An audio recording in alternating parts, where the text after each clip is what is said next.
से, और वो है कि इस सारे क्राइसिस में पाकिस्तान ने कोई लफ्ज नहीं बोला। पाकिस्तान बिल्कुल खामोश रहा है। और आप बैठे हुए हैं लद्दाख में, आप ग्राउंड जीरो पे बैठे हुए हैं इस वक्त, और सारी बात है आपका इंटरेक्शन बहुत ज्यादा बड़े हाई लेवल के जो स्ट्रेटेजिक लोग हैं, जो स्ट्रेटेजिक थिंकिंग रखने वाले लोग हैं, उनसे है। आप क्या समझते हैं वहां पे ये क्या माइंडसेट है कि पाकिस्तान की कोई आवाज नहीं है, ना हमने चीन के हक में बोले ना इंडिया के हक में बोले, खामोश बैठे और देख रहे हैं? क्योंकि पाकिस्तान में एक खतरा ये भी है कि अगर हम बोले, आपका कमेंट उस पर लूंगा, एक खतरा ये भी है कि अगर हम बोले तो इंडिया इमीडिएटली इसको पाकिस्तान इंडिया बना देगा और चीन को छोड़ देगा, क्योंकि Pakistan India again will give government को एनर्जी मिल जाएगी। तो आप इसको कैसे देखते हैं? अरे कमर, ये थोड़ा सा सरप्राइजिंग भी है। इनफैक्ट मैं आपसे इस बारे में समझना चाहता था, क्योंकि इस बारे में मैं बहुत ज्यादा बात की नहीं। आई बी फ्रैंक विद यू, मैंने बहुत ज्यादा लोगों से ज्यादा समझने की गवर्नमेंट में या मिलिट्री में कोशिश नहीं की, क्योंकि बहुत साइलेंट वाला एक फेज था, एस्पेक्ट था इस पूरे टेंशन का। उसके अलग अलग रीजन हो सकते हैं। इंडिया पाकिस्तान के साथ इंडिया पाकिस्तान बना देगा और चीन को छोड़ देगा, नहीं, चीन को तो नहीं छोड़ेगा, ये तय है। देखिए, इतना ज्यादा ग्राउंड लेवल पर टेंशन है, प्रेशर है, डिमांडिंग है हो रहा है, और वो पब्लिक लेवल पर है, पॉलिटिकली भी है, मिलिटरली भी है। तो चीन छोड़ दिया जाएगा ऐसा तो बिल्कुल ये बांध के मत चलिएगा कि चीन छोड़ देगा इंडिया पाकिस्तान वाले, बिल्कुल।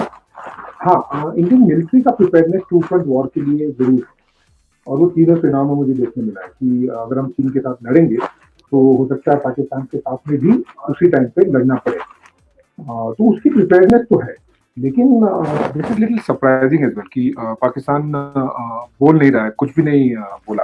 पर ये चीज मैंने डोकलाम के टाइम पे देखी थी, जब 2017 में डोकलाम स्टैंड ऑफ हुआ था इंडिया चाइना के बीच में। उस समय भी पाकिस्तान ने बाय एंड लार्ज कुछ खास बोला नहीं था, बाय एंड लार्ज न्यूट्रलिटी रखे थे। वो क्यों नहीं बोला, ये तो मैं आपसे जानना चाहूंगा, क्यों नहीं बोले जा रहे हैं? कोई इंटरनल कंपल्शन भी है कि यूएस सपोर्ट पाकिस्तान को मिलता है? चीन के साइड में अगर आप बोलते हुए नजर आएंगे तो यूएस और चीन कट्टर आमने सामने दुश्मन है, तो आपको सपोर्ट थोड़ा कम हो जाएगा, ये रीजन है क्या है? I don't know. उसके डोमेस्टिक रीजन हो सकते हैं। I would expect you to answer that, but this is militarily preparedness है टू फ्रंट वॉर के लिए। और ये टू फ्रंट वॉर बातें आपको आज से नहीं, आपको कम से कम 5-7 सालों से सुनाई दे रही होगी कि India has to be prepared for two front war. तो उसकी प्रिपेयर्डनेस है, और चीन छूटेगा नहीं, ये आप मुझसे लिख के ले लीजिए। आपके दर्शकों को डेट और टाइम और ये ब्रॉडकास्ट ऑन रिकॉर्ड रहेगा। इंडिया पाकिस्तान करके चीन छूट जाएगा, इंडिया चीन, ये नहीं होने वाला। अब बात नहीं अलग हो गई है। मैं इसमें एक छोटा सा कमेंट कर दूं, और वो ये है कि आपने कहा कि मेरा ख्याल है पाकिस्तान, मुझे नहीं पता क्या है, लेकिन मुझे इतना पता है कि जो मिलिट्री पॉलिटिकल लीडरशिप है वो बड़ा केयरफुली देख रही है सब कुछ, और वो खामोश डेलिब्रेटली खामोश है। और वो कह रहे हैं कि ये जो इंडिया को अगर हम बोले तो इंडिया को स्पेस मिल जाएगी, अभी इंडिया के पास कोई स्पेस नहीं है। सो कल ही हम समझते हैं कि अगर एलओसी पे मामला खराब होंगे, कल उन्होंने कहा जी इंडियंस ने कि जी एलओसी पे फायरिंग हुई, तो हम तो ये भी नहीं चाहते एलओसी पे मामला खराब हो। अभी हम चाहते हैं इंडिया बिल्कुल हेड ऑन चाइना के साथ इंगेज रहे, क्योंकि उससे हमें ये कि जो एक जिसे वो क्लैश ऑफ टाइटन्स कहते हैं, हम देखना चाहते हैं कि Indian strategic military political power की आखिर अहमियत है क्या। एक हमें एक गेज मिल जाएगा इससे बहुत ज्यादा। और आप टू फ्रंट वॉर की बात कर रहे हैं, हम तो यहाँ पे 3 फ्रंट वॉर देख रहे हैं। नेपाल ने भी आपके बॉर्डर के साथ जो है ना फौजें लगा दी हैं, और उन्होंने नया पॉलिटिकल मैप जो है वो जारी कर दिया। और हमारे यहाँ पे तो हम ये देख रहे हैं कि जो प्राइम मिनिस्टर मोदी की नेबरहुड पॉलिसी थी ना, नेबरहुड फर्स्ट पॉलिसी के नेबरहुड पहले, वो सारी की सारी जो है वो धड़ाम करके नीचे गिर रही है। और उसमें सारे के सारे नाराज बैठे हुए हैं मोदी साहब से। तो लेकिन we all wish all the best के जी इंडिया जो भी है। मैं समझता ये हूं कि जाने नहीं जाने चाहिए, बैठ के बात करनी चाहिए। जी जी बोले, आप बोले कुछ, बोले। एक क्विक जो आपने लास्ट पॉइंट किया वो दैट इज वन क्वेश्चन कमल मैंने यहाँ पर भी सुना है कई स्ट्रेटेजिक लोगों से कि नेबरहुड पॉलिसी खराब हो गई है। बाय एंड लार्ज ऐसा है नहीं, बट या सिचुएशन अगर आप देखें तो हमें पता है कि नेपाल क्यों साइड ले रहा है। We all know it because of the financial and the communist, both the governments are communist in ideology and thinking. पर एक एक छोटी सी फैक्ट मैं बता दूं आपके दर्शकों को, इट्स इन ओपन डोमेन, आप गूगल पे जाके, ट्विटर पे जाके, हैंडल्स पे आप चेक कर सकते हैं। अभी हफ्ता भर हुआ नहीं है, 30 टन कोविड का फ्री मेडिसिन इंडिया ने नेपाल को दिया है। अभी 2 हफ्ता हुआ नहीं है जब नेपाली एजुकेशन मिनिस्टर ने इंडियन एम्बेसडर टू काठमांडू के साथ में 56 स्कूल बनाने का एमओयू साइन किया, and it's all free of cost. कोई पैसे वाली बात नहीं है, जो सीपेक प्रोजेक्ट और तो वो अपने लेवल पे कर रहे हैं, पर उससे बहुत ज्यादा ग्राउंड पे नेपाल वाला फैक्टर बहुत ज्यादा यहाँ पे काउंट भी नहीं किया जा रहा है। फैक्चुअली मैं बताऊं कमर, 30,000 Nepalese national, Nepalese national Indian army में काम कर रहे हैं। वो पाकिस्तान और चीन के खिलाफ अभी चीन के बॉर्डर पे खड़े हैं। 30,000, मैं सर्विंग की बात कर रहा हूँ, रिटायर्ड की नहीं बात कर रहा हूँ, सर्विंग की। तो वो बहुत ही ज्यादा डिपेंडेंसी है। 1.5 से 2 लाख नेपालीज नेशनल, ऑलमोस्ट समझिए एक बड़ा हिस्सा उनका पॉपुलेशन का इंडिया में रोजी रोटी कमाने आता है। तो नेपाल वाला फैक्टर को तो इंडिया काउंट ही नहीं कर रहा है, क्योंकि वो चीन वाला चीज जब सेटल हो जाएगा ना, तो नेपाल वाला ऑटोमेटिकली सेटल हो जाएगा, क्योंकि हमें पता है कि नेपाल क्यों कर रहा है। लेकिन जो ग्लोबल लीडरशिप है, जैसे प्रेसिडेंट ट्रंप हो गया, उसके बाद इजरायली प्राइम मिनिस्टर है, यूरोपियन जो लीडरशिप है, उन्होंने कोई खास जो है वो फोन नहीं किए, कोई सॉलिडारिटी शो नहीं की। हालांकि सारे के सारे इंडिया की मदद लेना चाहते हैं इंडो पैसिफिक में। वहां पे फ्रेंच भी चाहती है, वहां पे अमेरिका भी चाहते हैं कि चीन के मुकाबले में इसको कड़ा करें, लेकिन कॉल शॉल नहीं आई। ये तो आप नहीं समझते कि वो एक जो एनवायरनमेंट बनना चाहिए था ग्लोबल, वो बन नहीं पाया इंडिया से, या चाइना का इन्फ्लुएंस बहुत है। वेरी वेरी गुड ऑब्जर्वेशन कमल, पर उसका आंसर मैं आपको आपके दर्शकों को दे दूंगा। देखिए अभी गेम है ना नेक्स्ट लेवल की है। ये गेम रह नहीं गई कि आप वो डिप्लोमेसी वाले स्टेटमेंट इशू करें, वो अब पीछे छूट गई है ना। अब तो वॉर वाली सिचुएशन है। तो जो आपके दोस्त हैं वो आपको पर्दे के पीछे से या फिर पर्दे के सामने से हेल्प करेंगे। उसी पॉइंट ऑफ व्यू में आपको जैसे कि क्या इजराइल ने स्टेटमेंट इशू किया था जब बालाकोट एयर स्ट्राइक हुआ था, या फिर उन्होंने नहीं किया, पर उन्होंने स्पाइस मिसाइल दी थी, आपको याद होगा कि इतनी इजरायली मिसाइल। साथ ही साथ जब माइक पॉम्पियो भी ट्वीट कर रहे हैं, बोल रहे हैं डोनाल्ड ट्रंप ने ऑफर किया था कि मीडिएट कर देंगे इंडिया और चाइना के बीच में, वो ऑफर नहीं कर रहे हैं। लेकिन आपको बता दूं कि 3 एयरक्राफ्ट कैरियर इंडो पैसिफिक में अभी खड़े हैं। मैं आपको 2 के नाम नहीं बता दूं, यूएसएस निमिट्स और यूएसएस रूजवेल्ट। तो सारी कंट्रीज जो हेल्प करना है कर रहे हैं। 33 फाइटर जेट्स अभी 2 दिन पहले Russian fighter jets Indian air force खरीद रहा है। रशिया अगर सपोर्ट नहीं करेगा तो क्या इंडिया खरीद सकता है? नहीं। मैं सुखोई 30 MKIs और मिग 29 की बात कर रहा हूँ, जो कि Russian pure Russian fighter jets है। और वहां तो प्राइवेट कंपनी वाला सिस्टम भी नहीं है कि हाँ प्राइवेट कंपनी से आप ले लो। वो रोजोबोरोन एक्सपोर्ट कंट्रोल्ड है, जो कि basically Indian Russian government control कर रही है। तो वो गेम ही अब अलग लेवल का हो गया है। जिसको जो करना है वो मिलिट्री डोमेन में कर रहा है। As we speak Kamal, US और जापानीज मिलिट्री फोर्सेस आपको पता है बॉम्बिंग एक्सरसाइज कर रही है B-52 और B-1B के साथ में।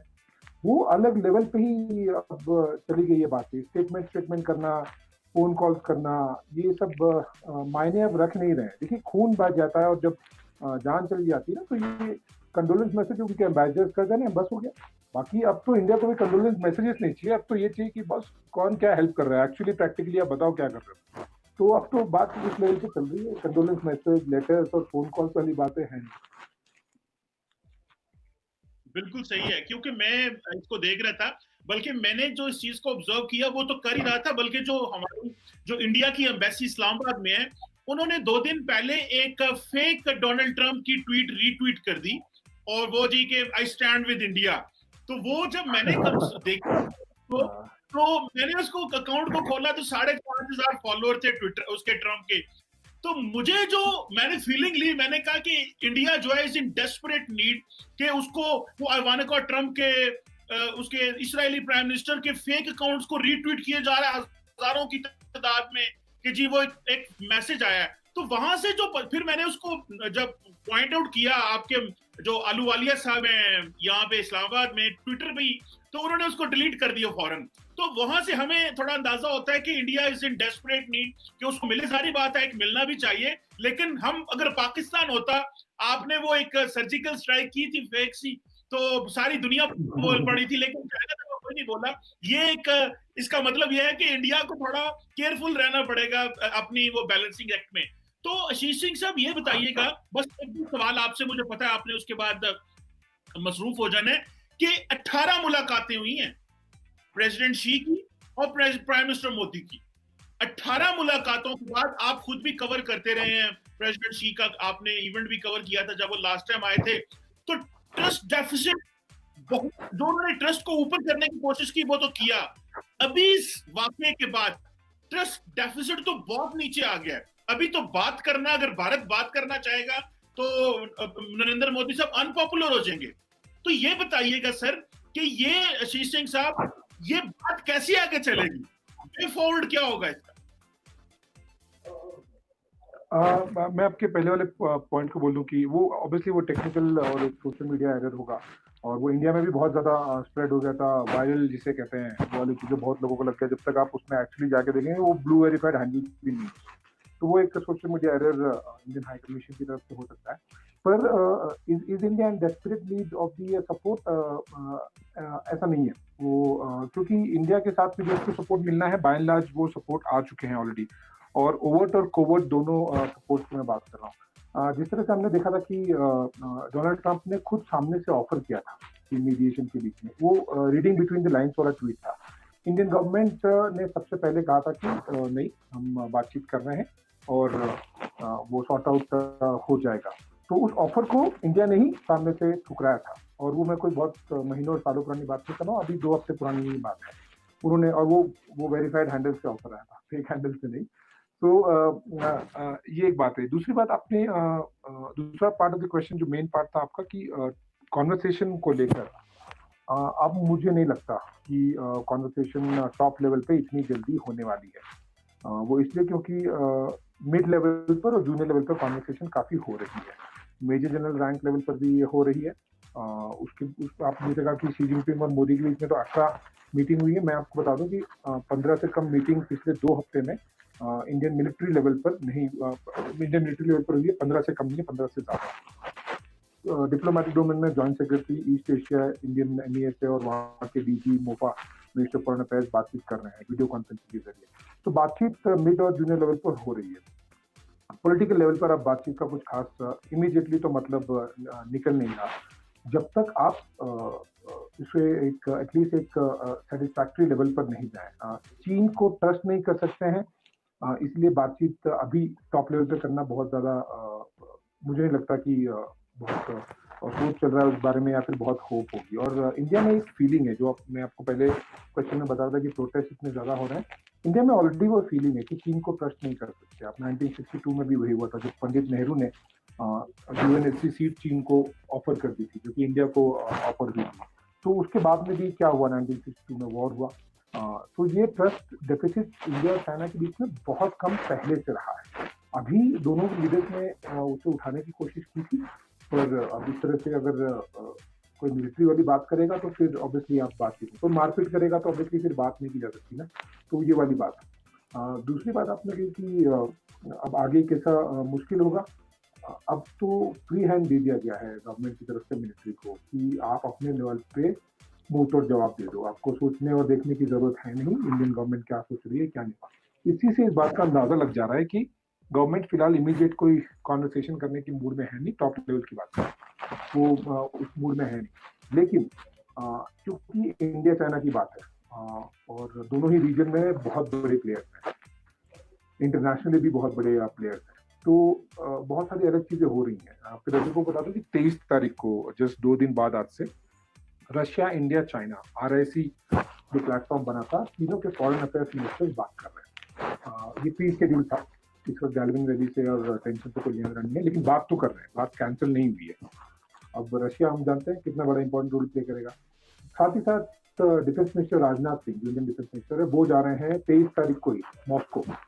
वो रीजन तो ये है कि वर्ल्ड वॉर 2 की विक्ट्री परेड का 75th एनिवर्सरी, लेकिन हम सबको पता है कि ऑब्वियसली इंडिया चाइना की बात नहीं होगी तो क्या बात है।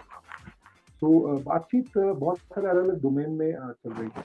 ये एक नॉर्मल सिचुएशन है नहीं, ये अनप्रेसिडेंटेड सिचुएशन है। तो कोई आज, मुझे लगता है कि कोई भी आज डिसाइड कर सकता है कि नहीं 1 साल तक 2020 तक और 21 तक इंडिया चाइना में बातचीत नहीं होगी, यू नेवर नो, हो सकती है। पर अभी इमीडिएट फ्यूचर में मैं आपके दर्शकों को बता दूं कि I don't think top level पर, पॉलिटिकल लेवल पर कोई बहुत ज्यादा बातचीत होगी। हाँ, साथ ही साथ डिप्लोमेटिक और मिलिट्री लेवल पर, टैक्टिकल लेवल पर बातचीत ऑलमोस्ट ऑन डेली बेसिस चल रही है।